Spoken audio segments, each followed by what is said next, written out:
Bismillahirrahmanirrahim.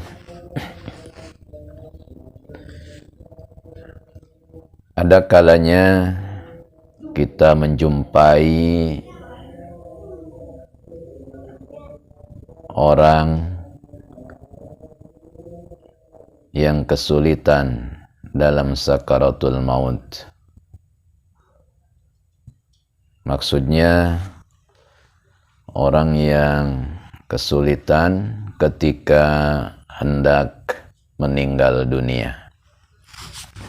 Maka salah satu ikhtiar kita, jika ada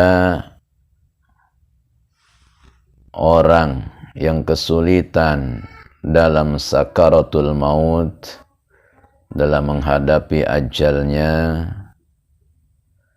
maka bisa kita melakukan salah satu ikhtiar ini.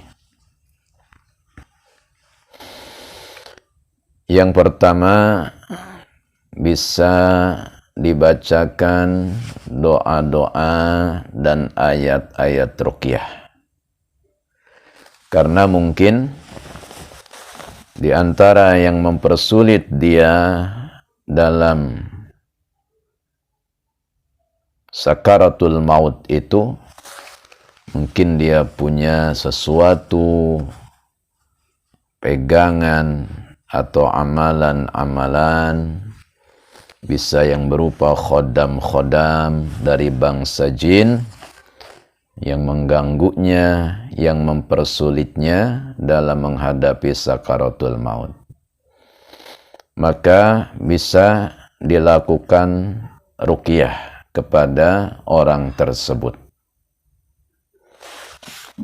Maka dengan ruqyah, insya Allah yang menghalanginya, yang mengganggunya di dalam sakaratul maut orang tersebut akan tersingkir, akan hilang, bahkan akan hancur jika ada dalam tubuhnya, insya Allah. Dan itu sudah banyak dialami oleh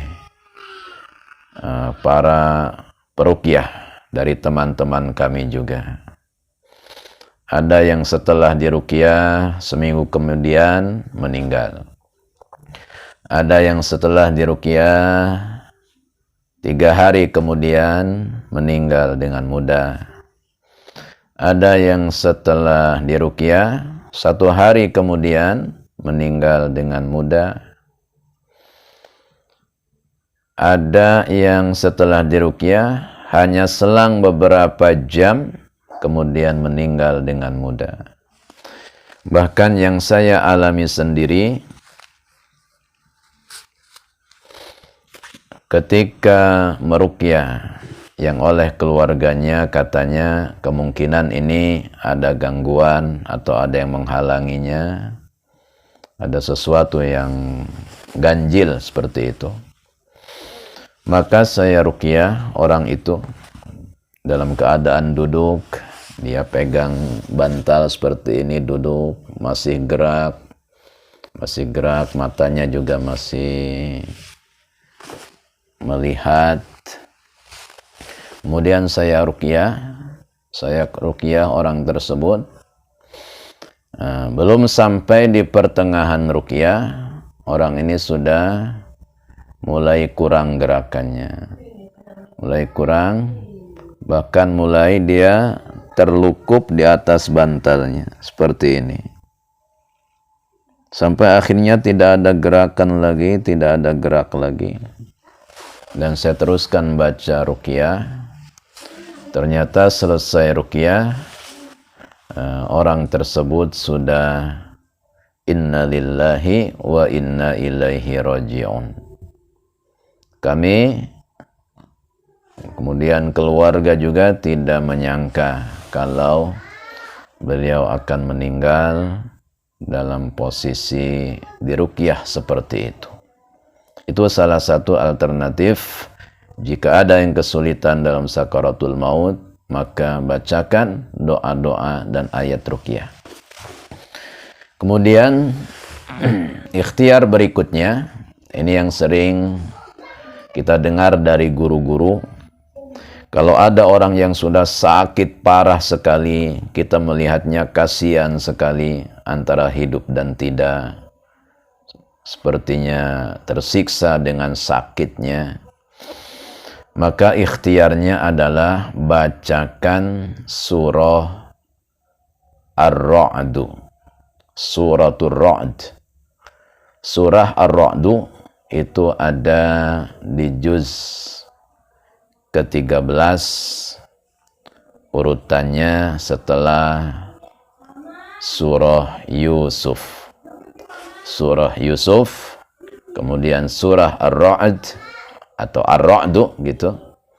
Kemudian surah Ibrahim. Yang kita baca surah Ar-Ra'du. Maka baca satu surah lengkap ini dari bismillah awal surah sampai selesai satu surah.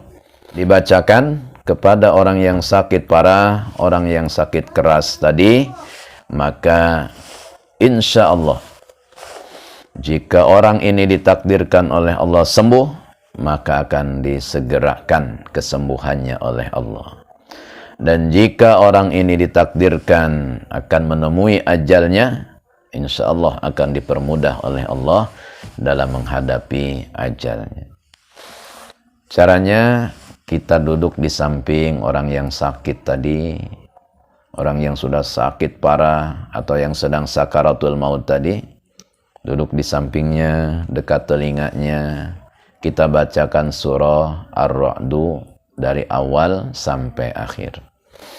Ada juga guru yang menjelaskan, setiap dapat kurang lebih 3 ayat, tiupkan kepada orang tersebut.